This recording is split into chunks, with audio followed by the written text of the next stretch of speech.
नमस्कार, स्वागत है आप सभी का। मैं हूं आपके साथ कृपा शंकर शर्मा और आज बात हो रही है इस बार के चुनाव को लेकर, इस बार की जो मतदान होंगे उनको लेकर।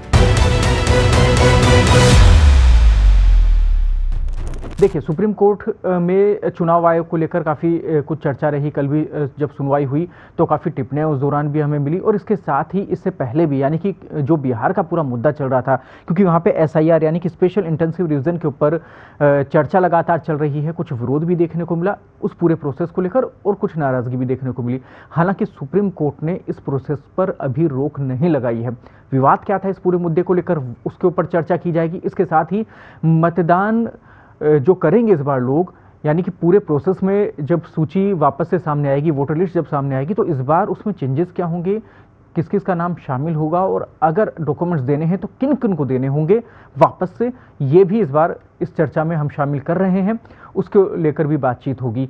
तो यानी कि बिहार का मुद्दा, पश्चिम बंगाल का हो और ऑल ओवर इंडिया में क्या कुछ लागू होने वाला है उसको लेकर भी बातचीत हो जाएगी। 2003 में डॉक्यूमेंट्स जिन्होंने जमा कराए थे उनके लिए इस बार क्या कुछ प्रावधान रहेगा, उनका जब नाम था वोटर सूची में उनको लेकर क्या प्रावधान रहेगा, तमाम विषयों को लेकर बातचीत होगी। हमारे साथ में इस समय स्टूडियो में मौजूद हैं वरिष्ठ पत्रकार और हमारे डिजिटल हेड विजय झा जी। बहुत बहुत स्वागत है सर आपका।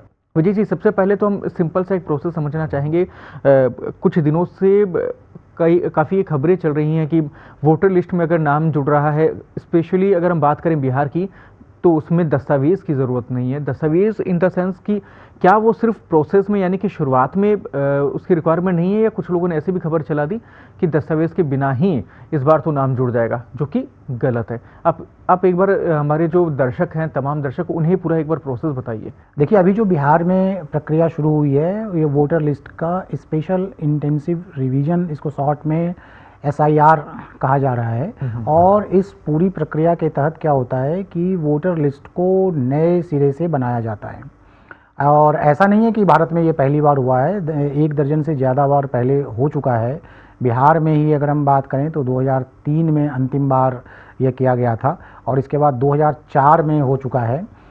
22 साल के बाद बिहार में ये पहली बार हो रहा है और चुनाव आयोग ने कहा है कि बिहार के बाद बाकी राज्यों में भी इस तरह की प्रक्रिया जो है शुरू की जाएगी। जो इस बात को लेकर विवाद हो गया है इस बार, इसके 2 प्रमुख कारण हैं जी। एक तो ये कि चुनाव आयोग ने इसमें जो सर्वमान्य या सर्वसाधारण के पास सबसे ज़्यादा संख्या में अपनी पहचान पत्र का दस्तावेज है, जैसे आधार कार्ड और राशन कार्ड, इनको डॉक्यूमेंट नहीं माना है। जो 11 दस्तावेज चुनाव आयोग ने कहा है कि मान्य होंगे, उनमें ये शामिल नहीं है। आधार या राशन कार्ड या पैन कार्ड वगैरह जी, ये शामिल नहीं किए गए इसमें। दूसरी जो बात है जिसको लेके कि विरोध हो रहा है, वो इसलिए कि समय चुनाव नवंबर में बिहार में होने वाले हैं और ये प्रक्रिया जो है अभी जुलाई में शुरू की गई है। 1 महीने का समय दिया गया शुरू में मतदाताओं को वो दस्तावेज पेश करने के लिए। तो पार्टियों को लगता है कि ये दस्तावेज इतने कम समय में मतदाताओं के लिए उपलब्ध करा पाना आसान नहीं होगा। इस वजह से बहुत सारे मतदाता ऐसे हैं जो उचित वैध मतदाता होते हुए भी अंततः जो मतदाता सूची बनकर आएगी उसमें उनका नाम नहीं होगा। हालांकि चुनाव आयोग क्या इसका मतलब ये समझा जाए कि जैसे कुछ खबरें कुछ दिनों पहले चली और अभी तक भी काफ़ी, चाहे तो हम पोर्टल्स पे देखें, वेबसाइट्स पे देखें, टीवी चैनल्स पे देखें, उन्होंने लिखा कि साहब इस बार डायरेक्ट ही जो वोटर है वो वोट देने का उसको हक मिल जाएगा, डॉक्यूमेंट्स की वहाँ पर रिक्वायरमेंट नहीं, नाम उसमें शामिल हो जाएगा, जबकि गलत था। तो ये जो चीज़ें हैं, प्रोसेस जो है, सिंपल प्रक्रिया है कि अभी तो सिर्फ नाम जुड़ रहा है उस लिस्ट के लिए सिर्फ। देखिए, ये जो कुछ जगह खबर चल रही है तो कुछ लोग गलत तरह से खबर चला रहे हैं और कुछ उसको गलत तरह से समझ भी रहे हैं जी। जो प्रक्रिया यह है कि आपको अभी फॉर्म भरना है जी, और उस फॉर्म में जो सरकार फॉर्म मतलब चुनाव आयोग की ओर से जो फॉर्म दिया जा रहा है उसमें आपकी कुछ बेसिक जानकारी पहले से भरी हुई है। बाकी जानकारी के साथ आपको उस फॉर्म को जमा कराना है। जमा कराने के भी तरीके हैं, ऑफलाइन भी आप करा सकते हैं और ऑनलाइन भी कर सकते हैं जी। आपके पास जो 11 दस्तावेज चुनाव आयोग ने अभी वैध बताए हैं कि इनमें से कोई एक दस्तावेज आप दे सकते हैं। अगर ये इनमें से कोई एक दस्तावेज आपके पास हो, जैसे डोमिसाइल को बताया गया है, मैट्रिकुलेशन सर्टिफिकेट को बताया गया है, और कुछ सरकार की ओर से जारी ऐसे कोई दस्तावेज हैं, जो पेंशनर्स हैं या गवर्नमेंट एम्प्लॉई हैं, उनका एम्प्लॉई कार्ड भी, गवर्नमेंट आईडी भी एक्सेप्टेड है। तो इस तरह से जो 11 दस्तावेज हैं उनमें से कोई एक दस्तावेज अगर आपको उसी समय उपलब्ध है जिस समय की फॉर्म आप जमा कर रहे हैं, आप बीएलओ को या चुनाव आयोग के प्रतिनिधि को आप फॉर्म दे रहे हैं, तो आप उसी समय उनको वो दस्तावेज दे सकते हैं।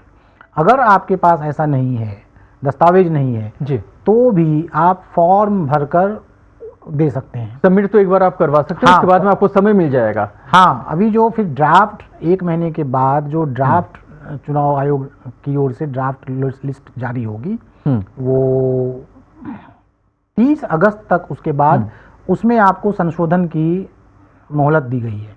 एक यहाँ पे फाइनली एक रोचक टिप्पणी भी है जिसका जिक्र भी करना चाहेंगे।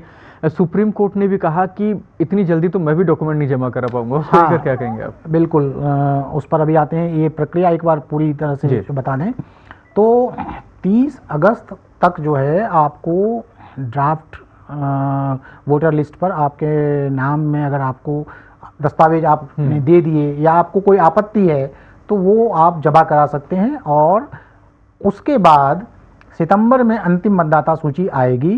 तो अगर आपने दस्तावेज दे दिया तो फिर तो कोई दिक्कत नहीं है, बिल्कुल। लेकिन अगर अंतिम समय तक भी आपके पास दस्तावेज नहीं है तो फिर चुनाव आयोग की ओर से उनके प्रतिनिधि आपके आवेदन पर विचार करेंगे, आप जांच करेंगे, और फिर उस जांच के आधार पर जो उचित लगेगा उनको वो निर्णय लेंगे।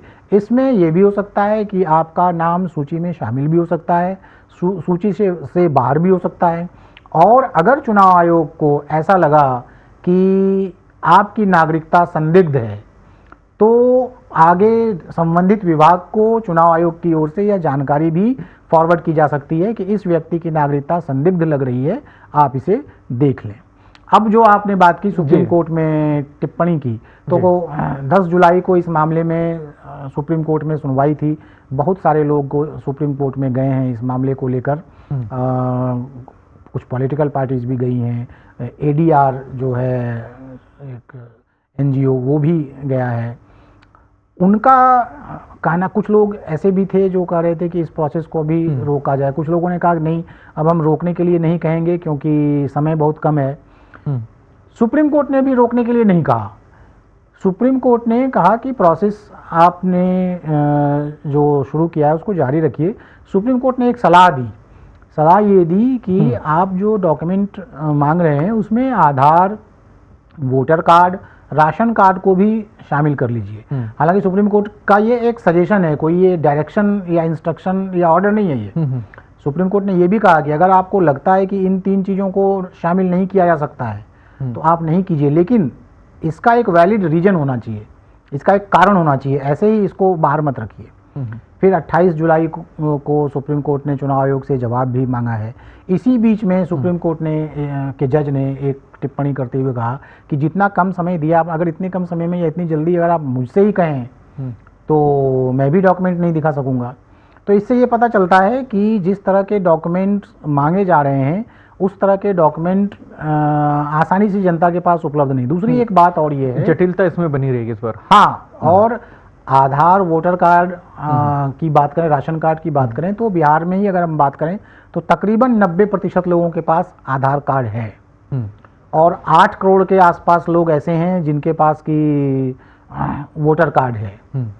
8 करोड़ लोग ऐसे हैं 8 करोड़ के आसपास जिनका की नाम राशन कार्ड में भी दर्ज है जी।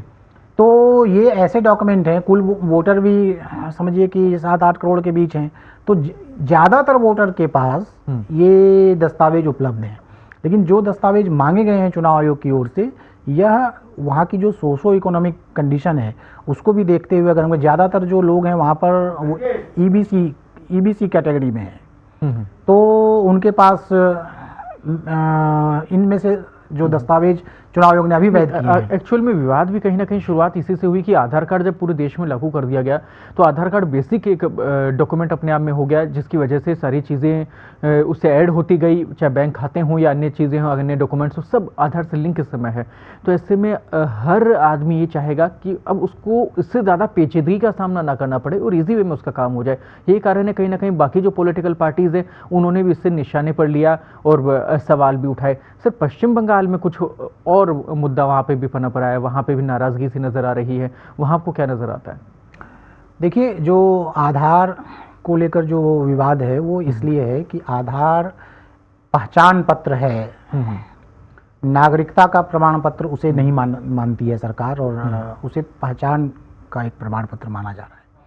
और चुनाव आयोग, जैसा सुप्रीम कोर्ट ने भी कहा कि चुनाव आयोग का यह काम नहीं है कि वह किसी की नागरिकता साबित करे, यह काम है जो है गृह मंत्रालय का। तो जब पहचान पत्र के आधार पर आधार को मान्यता दी जा रही है तो आधार को चुनाव आयोग के वैध दस्तावेजों की सूची में रखा जाना चाहिए था, ये कहना है कुछ पक्ष का। ये विवाद की जड़ कहीं ना कहीं। हाँ, और चुनाव आयोग कहता है कि ये पहचान पत्र है और ये नागरिकता का प्रमाण नहीं है। तो आधार को लेकर तो ये मसला है। दूसरी बात जो आप कह रहे हैं कि पश्चिम बंगाल, तो चुनाव आयोग ने ये स्पष्ट किया है कि ये जो हमारा प्रोसेस है ये बिहार में अभी हम फर्स्ट टाइम कर रहे हैं और आगे इसको हम देश के बाकी हिस्सों में भी करेंगे। ये 24 जून को चुनाव आयोग ने अनाउंस किया है। अब जो बिहार के बाद बड़ा एक चुनाव होने वाला है राज्य में, वो बंगाल में चुनाव होने वाला है। तो इसलिए बंगाल में ऐसा लग रहा है कि बिहार के बाद बंगाल में ये प्रोसेस शुरू होगा, तो वहाँ भी इसी तरह की समस्या आएगी। लेकिन इसमें दो चीज़ें हैं। एक तो यह मामला जो है राजनीतिक बन गया है टाइमिंग को लेकर, लेकिन बंगाल के केस में अगर चुनाव आयोग चाहे विवाद से बचना है तो चुनाव से काफ़ी पहले वहाँ पर यह प्रक्रिया शुरू की जा सकती है और मतदाताओं को दस्तावेज जुटाने के लिए काफ़ी समय दिया जा सकता है। तो शायद उस तरह का विवाद वहाँ पर नहीं हो। अभी समय है उसके लिए। जी, तो उम्मीद ये कर सकते हैं कि देखिए, जो भी पहली बार इस बार वोट डालने वाले हैं, जिनको हक मिलने वाला है, आप ये समझिए कि आपकी जिम्मेदारी बहुत बड़ी है और आप वोट ज़रूर डालें। लेकिन उस दौरान तब तक, जब तक क्या आपकी सूची में नाम आ जाता है, जब तक आप वहाँ तक पहुँचते हैं, उस प्रोसेस तक पहुँचते हैं, हम आप तक तमाम डिटेल्स, तमाम जानकारी पहुँचाते रहेंगे। इससे जुड़ी हुई अन्य जो खबर या अन्य मुद्दे भी अगर सामने आते हैं तो उसका विश्लेषण भी किया जाएगा, उसके ऊपर भी चर्चा की जाएगी, ताकि किसी प्रकार का कोई भी कन्फ्यूज़न या किसी प्रकार की कोई भ्रमित खबर के असर में आप ना आएँ। और कोशिश हमारी तरफ से ये भी रहेगी कि इससे जुड़े और सेगमेंट भी हम आप तक पहुँचाएँ, ताकि आपको पूरी जानकारी इस विषय से जुड़ी हुई मिल पाए। फिलहाल दीजिए इजाज़त, और इस पूरे विषय को लेकर अगर आपके मन में अभी भी कोई सवाल है तो कमेंट बॉक्स में ज़रूर कीजिएगा। हम कोशिश करेंगे अगली बार उसके ऊपर चर्चा कर पाए। नमस्कार।